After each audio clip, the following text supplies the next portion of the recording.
साथियों, आपका दोस्त गोविंद सिंह जोनवाल। यहाँ हम चौथा वीडियो बना रहे हैं आदिकालीन मीणा इतिहास के ऊपर। हम स्टार्टिंग करेंगे। अगली बार हमने महाभारत, भागवत गीता और वेदों में मीणाओं का विवरण बताया था। आज हम शुरुआत कर रहे हैं मीणा इतिहास की। उसके बारे में कहाँ कहाँ उल्लेख मिलते हैं उसके बारे में हमने बताया। ये श्रीमद् भागवत गीता का बताया था मैंने कि भागवत गीता में मीणाओं का इतिहास मिलता है। अगले लेख में ऋग्वेद के बारे में बताया था। ये ऋग्वेद देखिए आप, ऋग्वेद के बारे में मोहनजोदड़ो हड़प्पा संस्कृति, ये देखा मोहनजोदड़ो हड़प्पा संस्कृति में मीन मछली के चिन्ह अंकित अनेक मिट्टियों पर देखे गए हैं। तो ये मत्स्य प्रदेश कहा जाता है। जैसे जोधपुर, जयपुर को मत्स्य प्रदेश हुआ करता था, जहाँ चंद्रावत राजा आमेर का राज था। चांदा राजा था, चांदा गोत्र से संबंधित रखता था। तो वहाँ के उसके गोत्र पे आधारित मत्स्य प्रदेश था। मत्स्य मछली को कहा जाता है सर्प। नागकालीन इतिहास, यह कालीन बहुत इतिहास मिलता है। अब हम आगे चलते हैं। और चैत नरेश वसु उपऋषि की पुत्री सत्यवती चंद्रवती राजा शांतनु की पत्नी थी। सत्यवती का जन्म मछली के पेट से हुआ था, ऐसा कहा जाता है इतिहासों में। और उनके शरीर से मछली जैसी तेज गंध आती थी, इसलिए शान और उनका नाम मत्स्य गंधा पड़ा। पौराणिक कथाओं के अनुसार मत्स्य गंधा एक अप्सरा थी। नदी के अंदर मछली के रूप में ब्रह्मा जी के भोग सांप से भोगा था उसने जीवन। इसमें पूरा विवरण दिया है। और मत्स्य नामक एक पुत्र को जन्म देना है।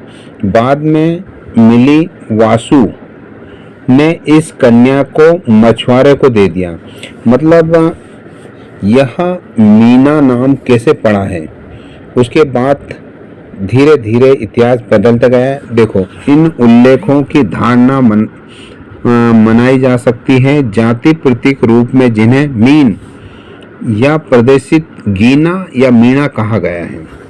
दो शब्दों में कहा गया है, मीणा या गीना।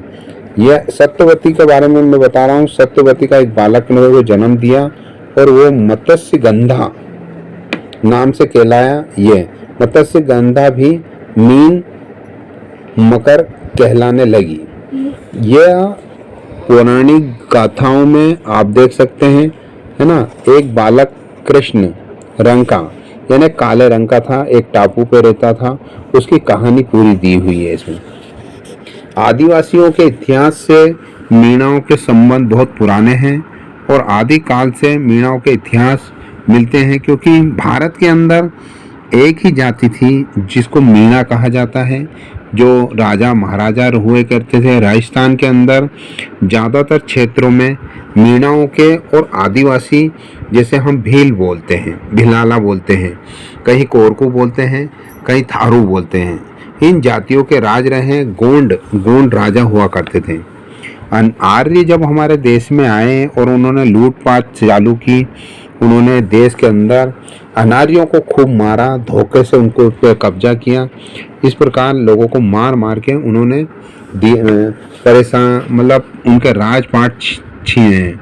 सत्यवती सुदु वेद व्यास के 18वें पुराण भगवान महाभारत और वेदांत सूत्र आदि की रचना की, जिससे इसमें ना पूरी चीज़ें मीणाओं पे आधारित दी गई है। क्योंकि मैं छोटी छोटी चीज़ें क्यों पढ़ के बता रहा हूँ, जिससे आप जानें। देखिए, आप मीणा समाज के हैं, आप मीणा जाति में अगर पैदा हुए तो आपको मीणा इतिहास की जानकारी होनी चाहिए। आपको अगर जानकारी नहीं है तो आप आने वाली पीढ़ी को क्या बताएंगे। यह हमने कहाँ से लिया है, ये दी है वैदिक, ये बुक्स हैं वैदिक माइथोलॉजी, डॉक्टर मोकरन, पृष्ठ क्रमांक 153।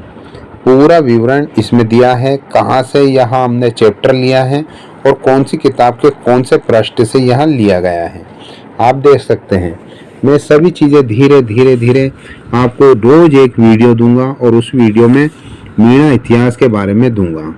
जैसे ये हमने लिखा है आदिकालीन मीणा इतिहास। भारत के अंदर इतने इतिहासकार हुए मगर मीणाओं का इतिहास लिखने की किसी ने चेष्टा नहीं की, क्योंकि मीणाओं के प्रति उनके अंदर जो नफरत है, थोड़ा सा जानकारी दे दिया बस बहुत कुछ हो गया। हम आपको उस काल की बताएंगे, इसमें मोहनजोदड़ो, हड़प्पा संस्कृति, अशोक मौर्य काल, मतलब बहुत पुरानी जगह से हमने इकट्ठे की हैं। जैसे ये लिखा है मीन शब्द की तमिलनाडु जो है, तमिल की व्युत्पत्ति की बात समझ में आ सकती है, समझे नहीं समझे तो।